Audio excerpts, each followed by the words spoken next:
I think there's a lot of comparison that women sometimes go through, and where it's like, oh my gosh, my friend has this, but I don't have that. Oh man, if I could have gotten married at 21, then by now I'd have my second child, blah, blah, blah. Mm-hmm. You know, lots of comparison kind of. Yeah, you had something. And I think with...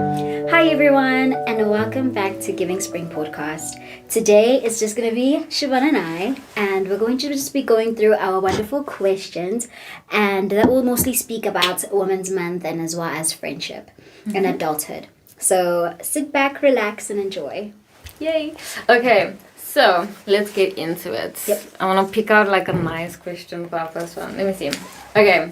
Our first question, what's the difference between being independent and feeling like you have to handle everything alone? That's a tough one. That is a tough one. Very strong. I was just about to say, I'm like, put me right in the deep end. Okay, I think when I think of independence, I think of somebody that is still able to ask for help.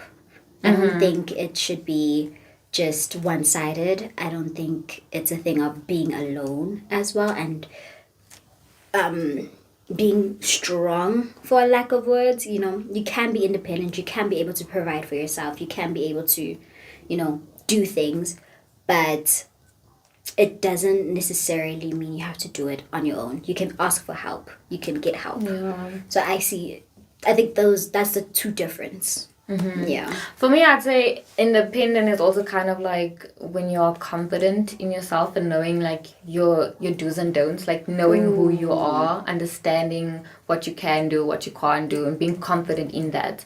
And then when it comes to feeling like you have to handle everything alone, I don't think that really is independency to me. Yeah. Because I feel like that's when you're like trying to take things that maybe are not your problem and put it on your shoulders. Ooh, And then just trying to like do this and do that and do that. And I think I have a problem with that. Because for me, I'm not usually someone that like would ask for help because I want to be independent. Just like, because, I think a lot of people get confused between being independent meaning you have to do everything on your own, but it doesn't necessarily mean that.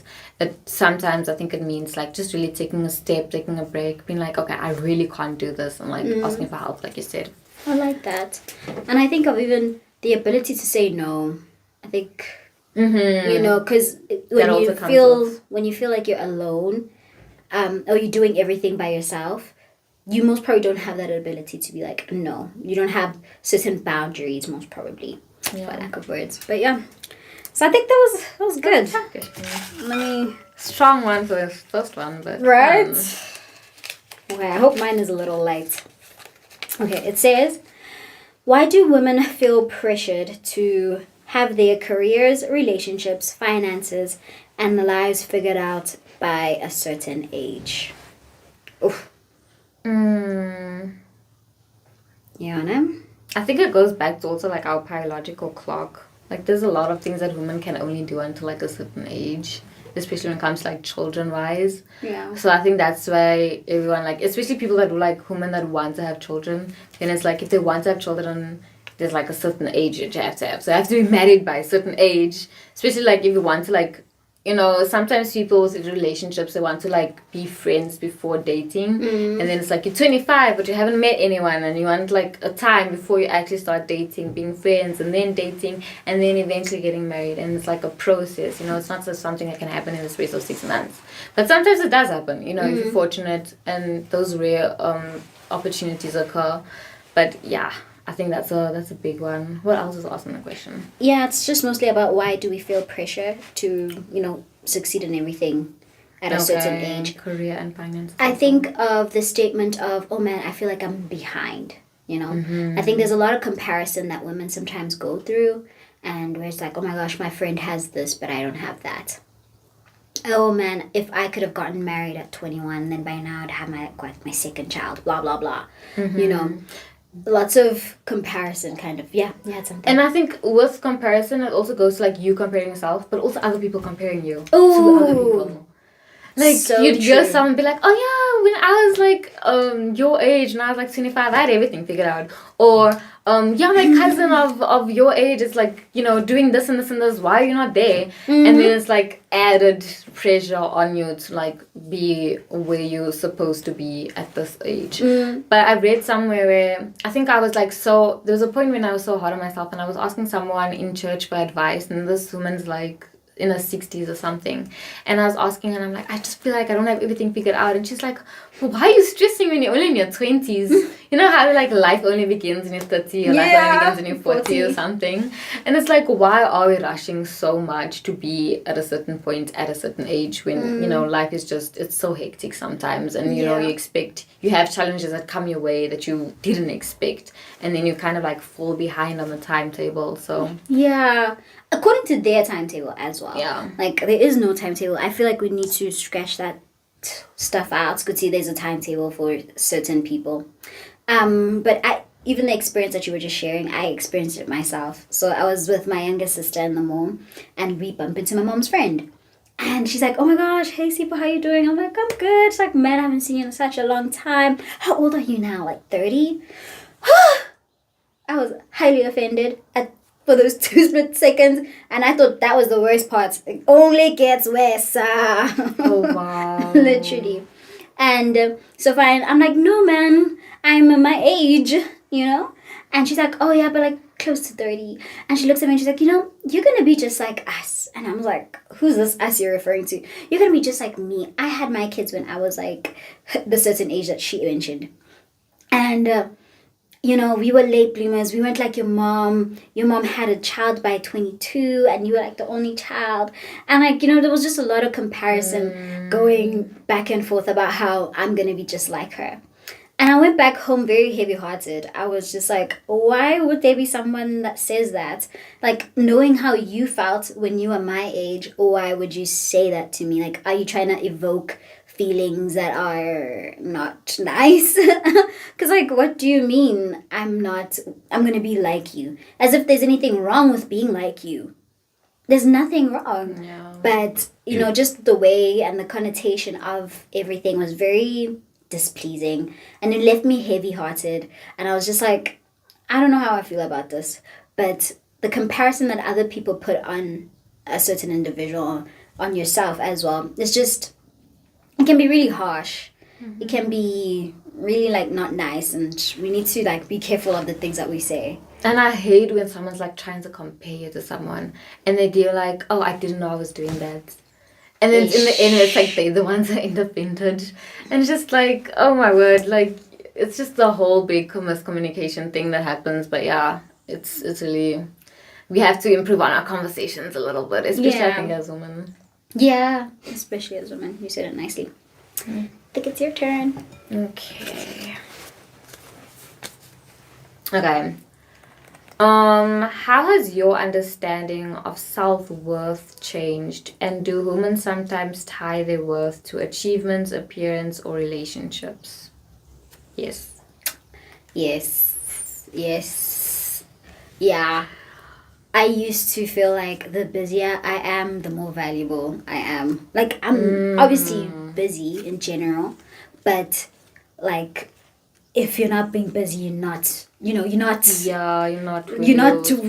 doing things. You're being lazy is how I'd sometimes feel. But I've realized, Guti, even if I have my lazy days, it doesn't make me less awesome, doesn't make me less valuable, you know. And loving yourself is what makes you more valuable. When you are able to put those boundaries, when you are able to speak to yourself in a kind manner, is those little small things that will make you more valuable. Like, where you can be like, yeah, I'm that girl. Yeah. So, yeah, things that either other people say or that you even say to yourself, they're not what makes you valuable. You need to build that self-love. Even our last podcast, when she spoke a lot about self-love, like love yourself, because that's exactly what you're going to be attracting as well. That is so true. For me, I think I still struggle a little bit with like self-worth and self-love, but I think especially when I was like a kid, when I was a teenager, I used to like live on the opinions of others. Like it was so bad. Like it got me to like the darkest times of my life. And I think the whole reason behind that was just because, you have this people pleasing mentality. And especially I think as teenagers, you're trying so hard to like just please your parents and please like your aunties and your uncles and just everyone around you. Yeah. And I think what changed or helped me was really the gospel. Like just knowing that Jesus Christ is saying like, I love you exactly where you are and I love you how you are. And like, you don't have to change in order to like receive love. I think just knowing that, having that Heavenly fatherly love, helped me understand that I can be who I am and loved for it instead of having to change my appearance, how I look, how I dress in order to be accepted. Yeah. So, I'd say we do struggle a lot with tying ourselves to that, but sometimes it is really, you have to sit with yourself and figure out, how you can overcome it. And once you do, then no one can break you. Man, I like that. That's the end goal of no one can break you. Like, I think that's what we're all striving for. To love yourself. Thank you. Okay. What would you say to a woman who feels behind in life and believes that she's running out of time? What would you say to her? What did I say to myself or what? So what would you say to the woman who feels that she's behind in life and believes she's running out of time? I feel like that's like asking myself a question because that's how I feel. Sometimes, most of the times. Yeah, I'd say take a break. I think something that really helped me was like making sure I wasn't like on social media. Because I would be on social media all the time and then I like compare myself to where other people are. And when I decided like to mentally just like I'm off social media, don't like do anything, just like focus on like myself and what I want to do today, that helped me a lot to like realize, I'm not behind. I'm just at a different pace. And I think also just like that having that mental image of like sometimes people look so happy where they are, but they're really not. I mean, everyone has struggles wherever they are in life. True. And I think we focus so much on their achievements and their appearances and like, financially where they are. But I think everyone still has challenges. And if you think of it in that broader perspective, then it will help you understand that, I may not be there, but I'm on my way. Yeah. I don't know if you still remember, there was a lady, a girl when Jeffrey Holland came to South Africa in like, I don't know, it's 2019, 2020. And basically her whole topic revolved around being you didn't come this far to only come this far.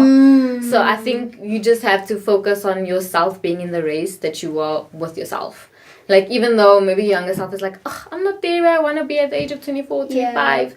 But then just think like, but it's okay, like you still, things still are of value to you that has to be of value, if that makes sense. Like your family, your friends, you still have all of that going for you. So have more gratitude and of where you are in life than comparing yourself to other people, and just focus on maybe trying to compare yourself to who you were yesterday instead of, Yeah. I agree. I think what I would say to the woman is take it one day at a time.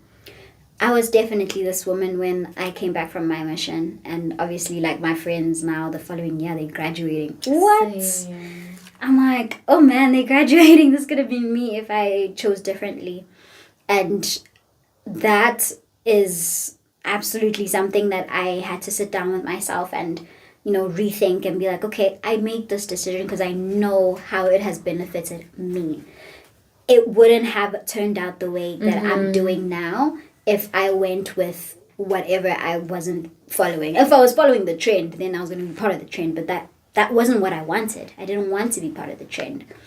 And I think that's also something we need to individually always remember, that you are your own person. You are your own journey. You are going to make your own decisions. And it's okay if it's the opposite to what, people deem to be the traditional way. So your happiness is not somebody else's happiness. Yeah. And don't put a timeline to your happiness. I think that's giving yourself too much pressure. Nothing is wrong with a goal. I believe in goals, and the achievement of a goal within the time frame that you've put it is beautiful. It's really rewarding. But now when you're gonna like beat yourself up to a point where you can't even like recognize, recognize oh yes, exactly, where you've just like even that lowered your value as a person is just, it's not how to go about it.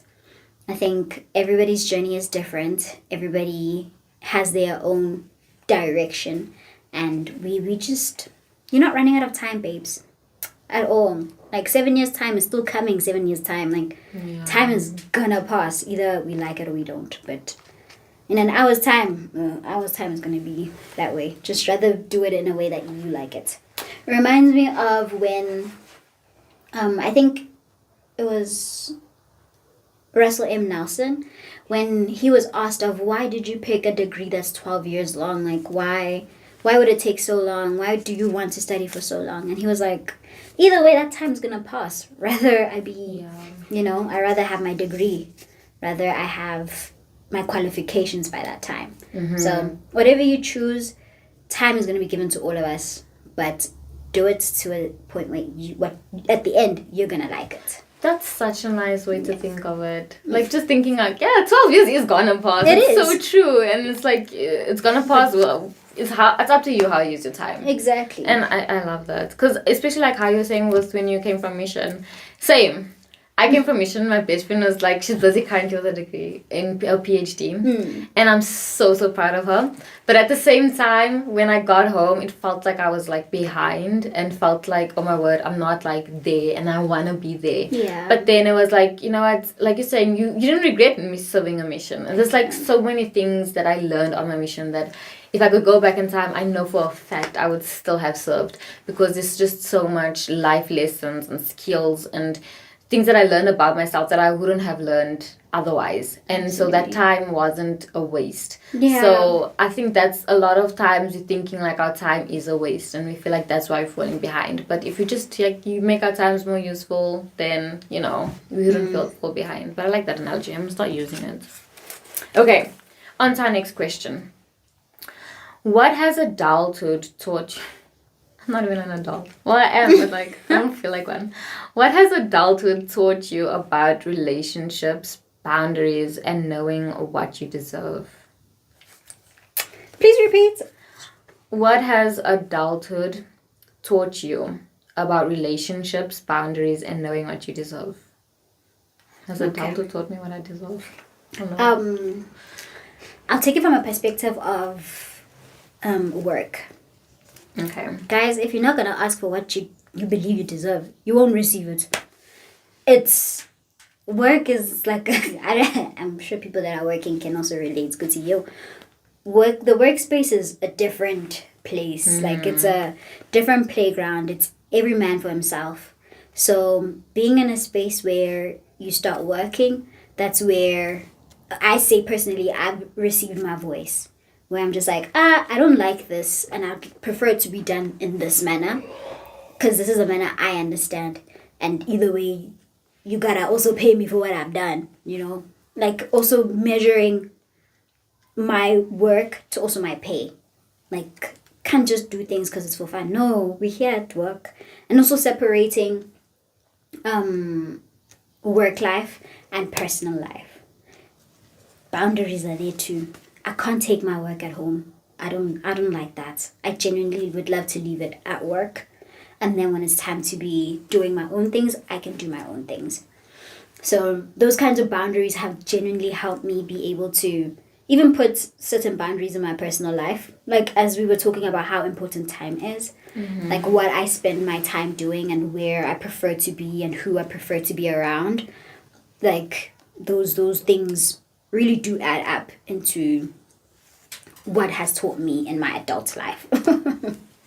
Wow, I like that. I never even thought of it that way. Like, for me, when I worked, I worked as as a student assistant when I was a student, and I was just helping one of the lecturers with marking up papers and doing Word and Excel, transforming that stuff. basically like it was just like kind of, it felt like a favor. It didn't feel like I was working, if that makes sense, because it was kind of in a way something that I enjoyed. And then when it got to like real workplace where it was like I didn't know that much of like anyone, it felt like I had to just like take what I received, yeah, you know. And I think that's what a lot of people have as a perspective when it comes to work. And then it's like a lot of people are out there taking their work home. A lot of people are out there working unnecessary hours. Not unnecessary hours, but like their working hours are so harsh, can I say. Like it's literally you work for a living, you know. So I like that you mentioned, you know, how that affected your adulthood. I'm going to touch on relationships. I think when it comes to how adulthood has taught me about relationships and knowing what I deserve, I think it comes to, you know, sometimes we accept what we think we deserve, and it comes to the fact of where it's like, you know, I'm gonna just take whatever I can get, especially in like relationships, and then it's like kind of like allowing someone to mistreat you and allowing someone to take advantage of you. And when I went on my mission, that was like my time away from everyone and like, you know, my time really to reflect. That was when I discovered, yeah, no, I wasn't treated fairly in this relationship, or I wasn't treated, I didn't feel like I was understood, or didn't feel like I was listened to.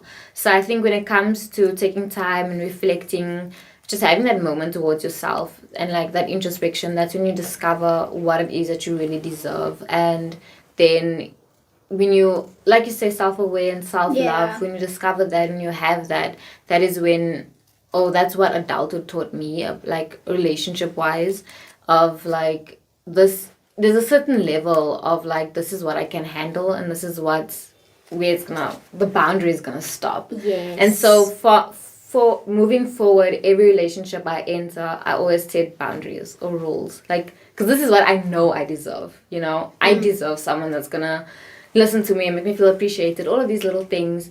And I feel like that is what I'm gonna carry in like the next relationship. I feel like that's what adulthood taught me. I don't know. I like that. And it does that even in friendships. Yeah. Like where you can be like, your action wasn't actually very friendly. Like, you say you're my friend, but then that wasn't friendly what you did, or how you spoke to me, or how you treated me. And we should also have boundaries in our friendships. Yeah, because it gets pretty wild out there. Yeah, for me, I was like, I grew up with my best friend. So we were best friends since we were like, what, 7 years old actually. We were both 7 years old, and so we grew up together. And you know, as you spend so much time with someone, you realize you're not the same people you were back then. Like things change, circumstances change, people change. And so we really had to stop and think and be like, okay, we are not the same people that we were, and how can we work around that to accommodate each other and who we are now. And you know, just taking that moment to, in our friendship, to like have that discussion and understand that we are different people and we want different things. It didn't stop us. I think it drew us closer together to understand more of like that we're different people and we want different things, but that didn't come between our friendship. And whenever we had like someone like we didn't feel a certain way, or your opinion hurt me, or like what you said, what you did didn't make me feel like, made me feel a certain way, we always brought it up. So I think communication is key also when it comes to relationships and friendships. Genuinely.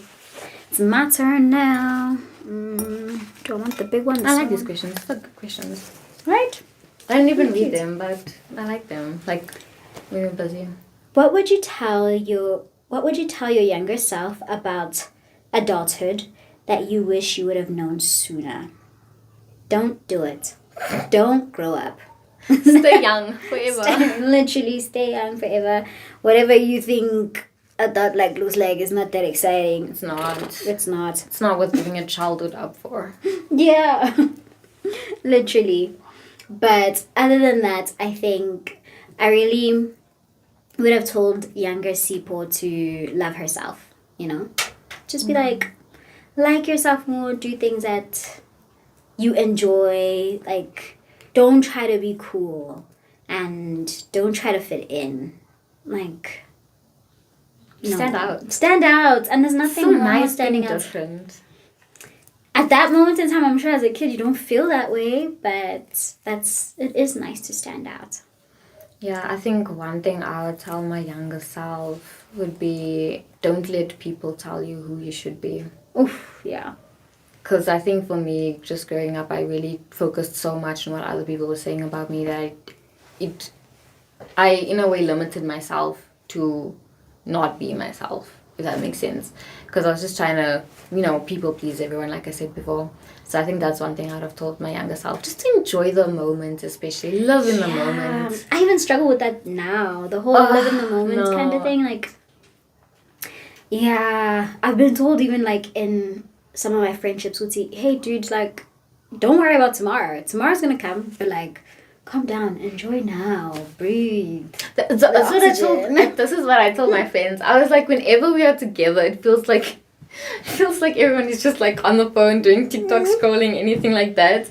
And I'm just like, guys, let's live in the moment. Like, and so we created this like rule. Okay, there's certain friends that still we struggle with, but then with some of them, it's like whenever we are together, we're never on our phones. We are just full attention, focused on each other, trying to catch up, trying to like, just like anything that's happening in your life, that you just give your undivided attention to someone. And I think that means so much to like the other person. So even yourself. I feel very rejuvenated when I go home and we have those kind of moments. Like, I'm the least on my phone when I'm at home. Like, I love home because of that, because I just feel like it gives me strength for the next coming week. So I get you. Same, being around family also, and then you just hear the different stories that happen, or you talk about how it was like back then. Then you hear the stories of how they grew up. It's so nice. Right? Like, I'm like, why wouldn't you just want to live in the moment and just be present and not think of work or any other distractions, or it's just, yeah, I think that helps a lot, especially with mental health. Nah. I feel like it's not very rigid, guys, when it comes to mental health. It's not only one pathway. It's not only just gymming. It's not only just, there's plenty of things that can be really good for one's mental health. And just being able to recuperate you. I think that's also why I love the church so much and why we partake of the sacraments every week. It's just such a wonderful reset to be like, okay, Sipho, you can be better this week than you were the previous week. So a lot of things can be just like that as well. Okay, our next question. Yes, ma'am. Okay, can constantly being the strong woman make it harder to admit when you're struggling or need help? I think this goes back to our independent question. It does. Being a strong woman make it harder to admit when you're struggling or need help. Yes, it does. Because now you're losing aura.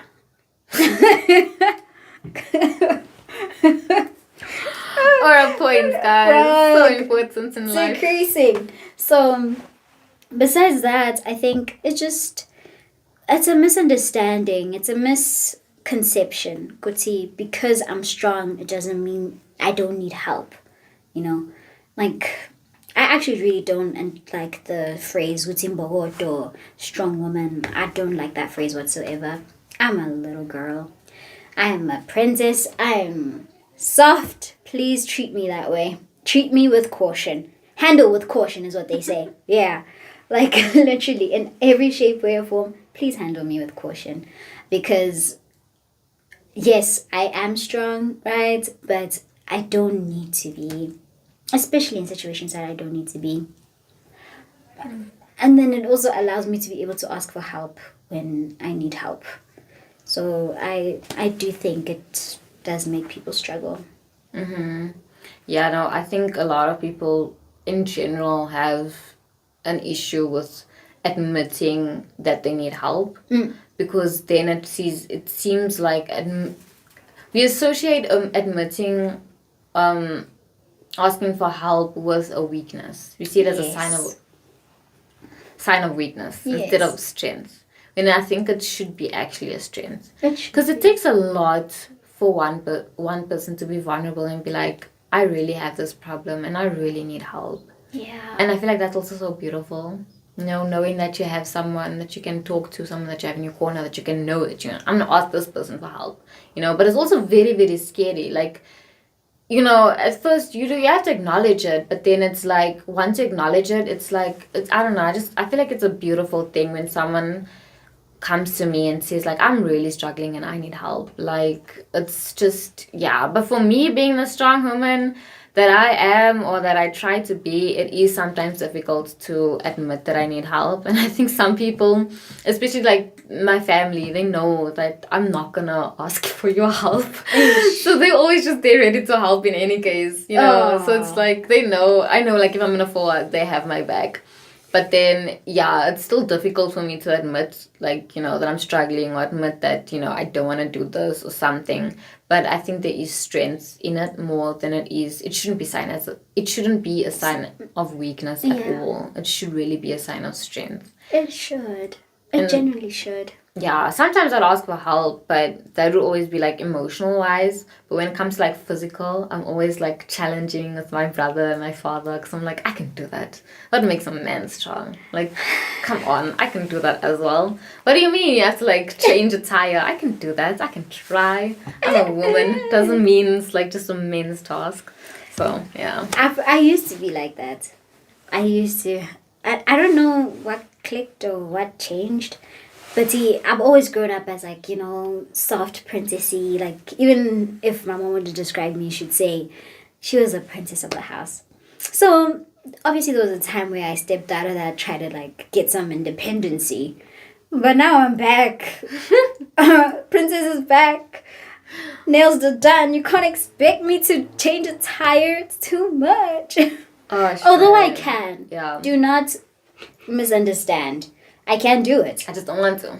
I don't have to. I'm a girl.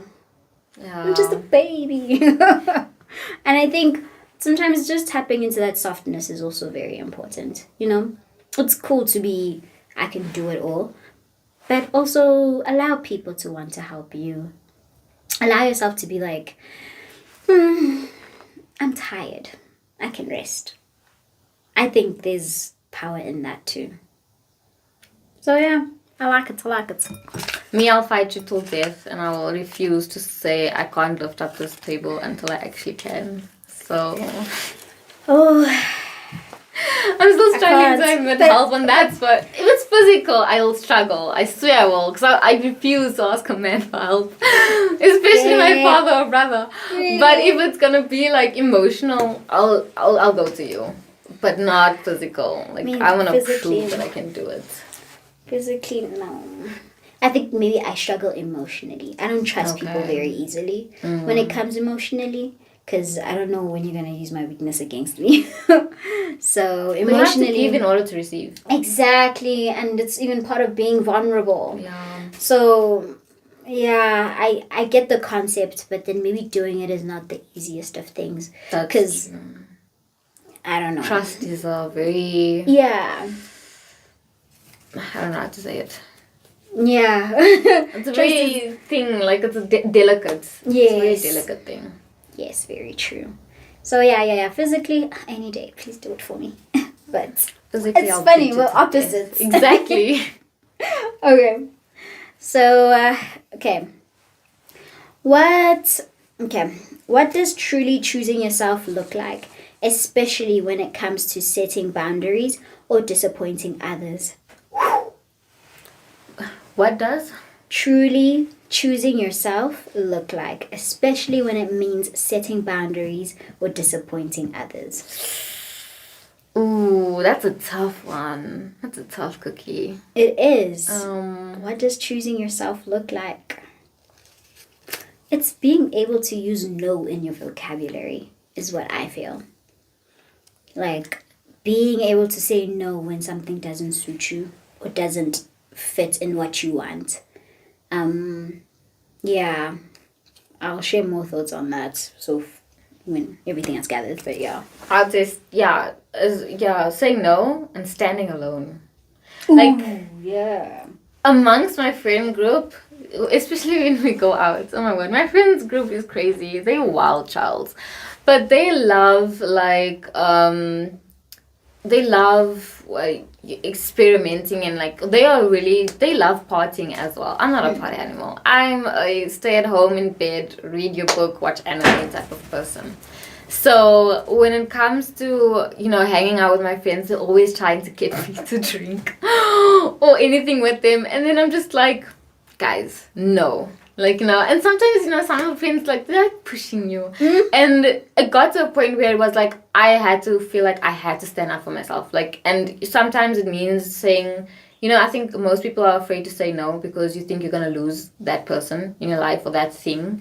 And so when it came to me having to be open to my friends, it was so tough for me because I was like, I don't know if I'm going to be able to, as much as I want to stand alone, I don't know if I can stand up for, like setting that boundary clear as day.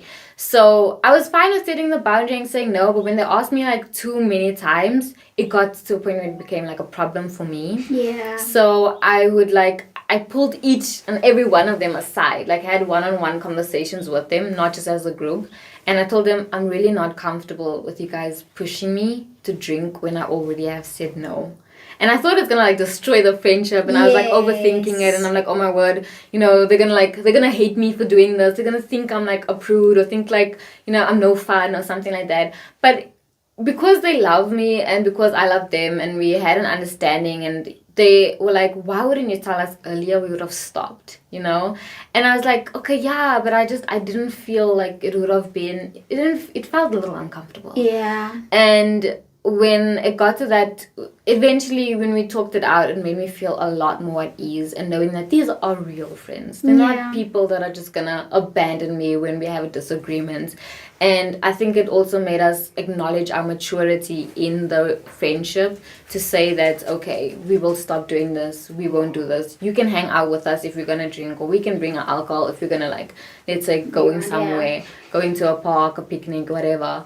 But then there's still boundaries, Where there's alcohol, there has to be juice or something to accommodate me and also my other friend, because she also doesn't drink. But yeah. That's nice. I think, like, for me personally, it was mostly in, like, relationships, setting a boundary of, I really don't like the way you speak to me. Like, and, at first it's a thing of, oh my gosh, no, it's a joke, like, why can't you be loose? Now I have to, like, walk around eggshells. And I got to a point where I'm like, am I asking too much? Like, I don't like it, and I know how I feel. So, like, we're going back and forth about something that I know I don't enjoy, and I know how uncomfortable it makes me feel, because I now go back home and overthink it. And it goes back to, you need to know yourself to be able to choose yourself in such situations. Because I did make, like, excuses for the longest time to be like, oh no, it was a joke. Maybe I am too tense up. Mm-hmm. Maybe he didn't mean it that way. Yeah, but excuses. Exactly, making excuses. When I know that in certain circumstances you speak very nicely. Like, very gentle. Now all of a sudden, when I need that gentleness, it's not there. Yeah. And also getting to a point where you need to choose yourself in regards to, like, being able to be like, it's not because you're a bad person, it's, you're great, and it's just me, and I cannot tolerate that. So therefore I'm choosing me to not tolerate that. Mm-hmm. I've been in an uncomfortable spot, and I don't want to be in that uncomfortable spot anymore. Continue with you, but me, I can't do it. That's where I felt like I've had to, like, choose myself over and over and over again, because I know how I want to be treated, and that's one thing that I don't feel like I need to compromise for, because I don't see myself understanding it in the near future, if that makes sense. Yeah. Like, I feel like that's also how certain boundaries need to be, like, even if it's a boundary within a friendship, like, your friends, you don't see yourself drinking in the future. You don't see that boundary changing in the future. So therefore, please understand it. And if you don't understand it, allow me to remove myself from the situation. So that's how it's been. But our camera guy has been giving us 3, 2, 1 cut, and we really, really enjoyed, this moments of just like the questions. Asking ourselves the questions. Right. Instead of always having a guest. So Yeah. we really enjoyed it. We did. And very, very excited and hope that you guys can also relate. You know, please do like drop comments and likes and share and subscribe. And please do share, you know, your questions in regards to maybe what you guys thought about our questions, and as well as what do you think? What have you experienced? Yeah, even write some of your answers down, or the questions. Yeah. Write in the comment section. We'd like to hear your answers as well. We would. Okay. So thank you so much. And be the spring that gives life to your own soul. Bye.